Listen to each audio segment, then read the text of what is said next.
The most important conflict of our time is not unfolding on battlefields. It isn't announced with air raid sirens or breaking news banners.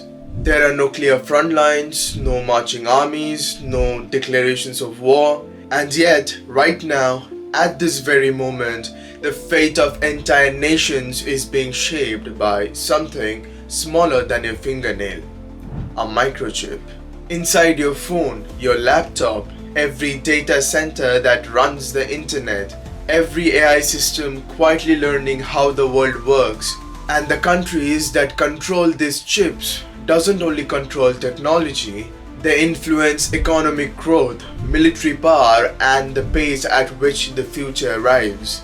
This is a conflict fought through factories, patents, shipping routes, and export controls. A struggle over machines that cost hundreds of millions of dollars and facilities that take years to build. And once you understand how it works, it changes the way you see the modern world. Every era of history has been shaped by a defining resource. Stone tools, gunpowder, oil, electricity, nuclear energy. But in the 21st century, the most important resource is almost invisible: the semiconductor. Semiconductors power everything that makes modern life possible. Smartphones, satellites, medical scanners, financial systems, missile guidance, autonomous vehicles, and artificial intelligence. Remove them, and the systems we rely on every day simply stops working. No internet, no digital payments, no advanced medicine, no modern defense systems. And here is the unsettling reality. The world's most advanced chips are not made everywhere in the world. They are concentrated geographically, technologically, and politically in the hands of a very small number of players. And at the center of that concentration is one island, Taiwan. If Taiwan's chip production were disrupted tomorrow, the global economy wouldn't slow down. It would seize up. Within weeks, factories across continents would halt. Supply chains would break. Entire industries would collapse. That's because Taiwan produces more than 60% of the world's semiconductor and more than 90% of the world's most advanced chips. To put that in perspective, only a handful of factories can manufacture these chips, and most of them sit within a few hundred kilometers of each other. At the heart of this ecosystem lies a single company, TSMC, Taiwan Semiconductor Manufacturing Company. Most people have never heard of it, but companies like Apple, Nvidia, AMD, Intel, Google, Microsoft, and Tesla are completely dependent on it. The most powerful processors, the fastest AI accelerators, and the chips that drive cutting-edge research are all manufactured inside TSMC's facilities. They aren't ordinary factories. Each cost about tens of billions of dollars to build. They operate in ultra-clean environments where a single particle of dust can ruin production. Even small vibrations from traffic outside can cause defects. This is manufacturing pushed to the limits of physics. It's not just industrial production, it's technological precision at its extreme. But even TSMC doesn't stand alone. Behind it is the true bottleneck of the entire semiconductor world, a Dutch company called ASML.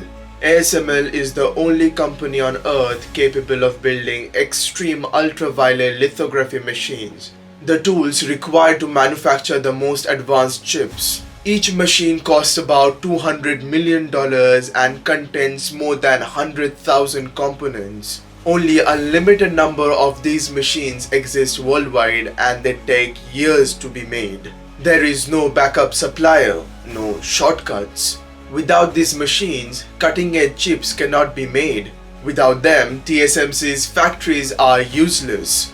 And without advanced chips, the modern AI system simply cannot exist. The entire digital economy rests on this handful of machines built by one company in one country and supplied to few trusted partners. Now place this fragile system inside the most consequential rivalry of the modern era. Yes, the United States versus China.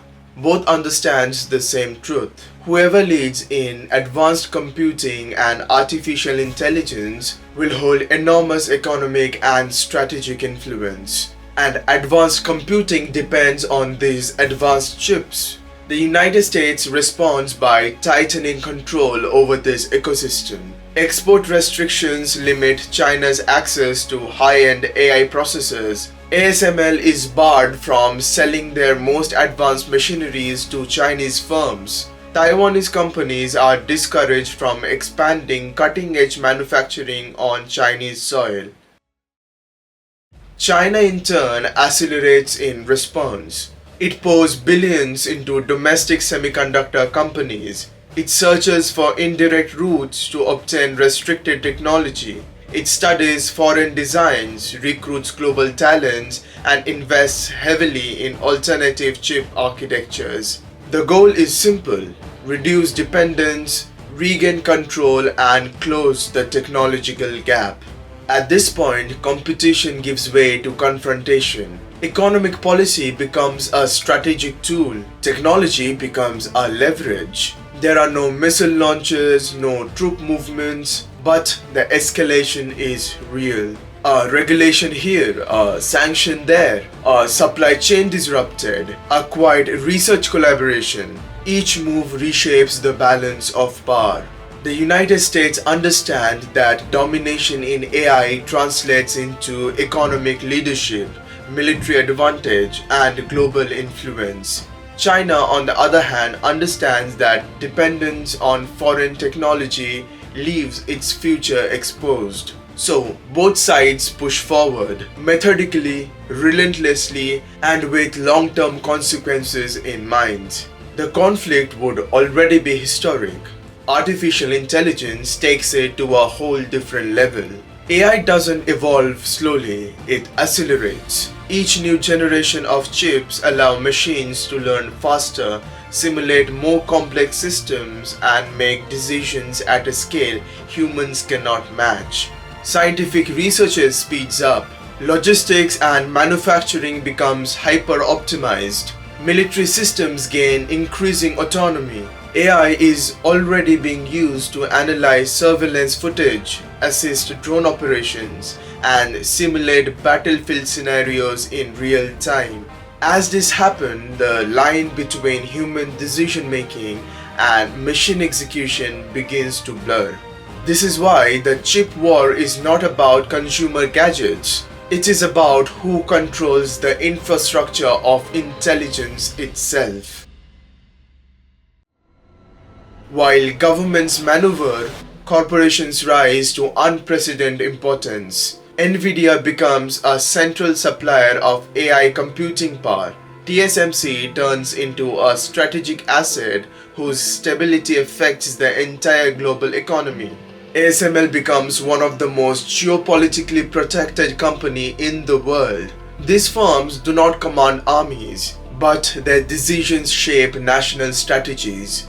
Their production timelines influence military capabilities. Their technologies determine which country can fight at the frontier of innovation.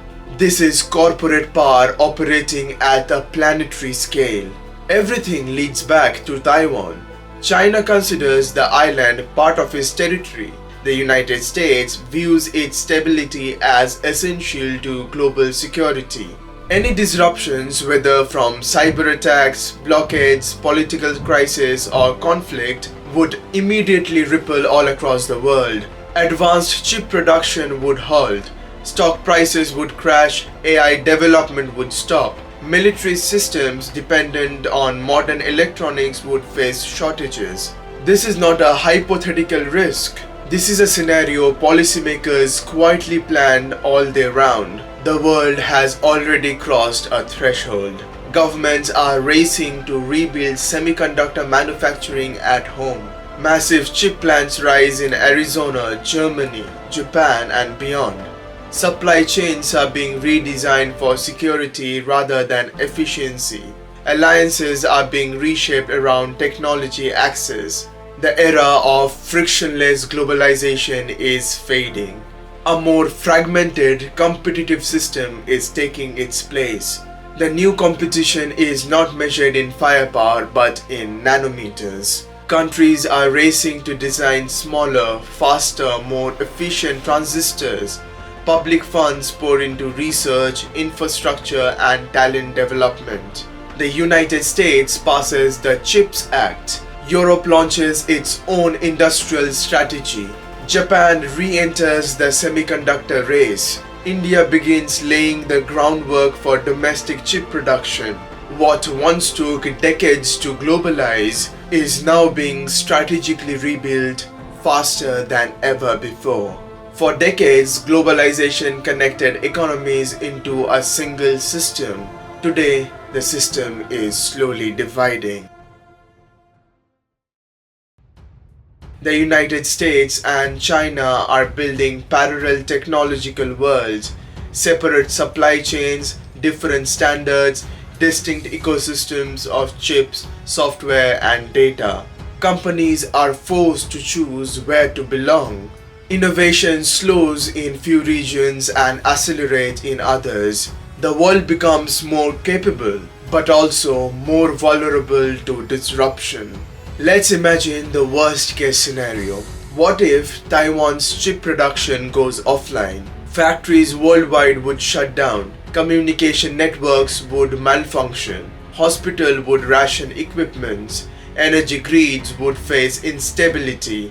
Most industries operate with minimal chip inventories, meaning shortage would appear in weeks, not years. Modern civilization, optimized for efficiency, would reveal how fragile it truly is. This conflict of semiconductors is not only about nations, it's about the future of humanity in building. Will intelligence be centralized or distributed, controlled or shared? Will cooperation survive in a world of technological rivalry? The answers are being written daily, not only by politicians, but also by engineers, executives, regulators, and algorithms. No matter who prevails, the pace will not slow down. Chips will become smaller, AI systems more capable, and power more concentrated. History itself is accelerating. One day historians will look behind at this decade and see it as a turning point, not marked by a single battle or treaty, but by a silent struggle over silicon and intelligence. A conflict most people never saw, one they're only beginning to understand, and one that will shape the future of power, technology, and humanity itself.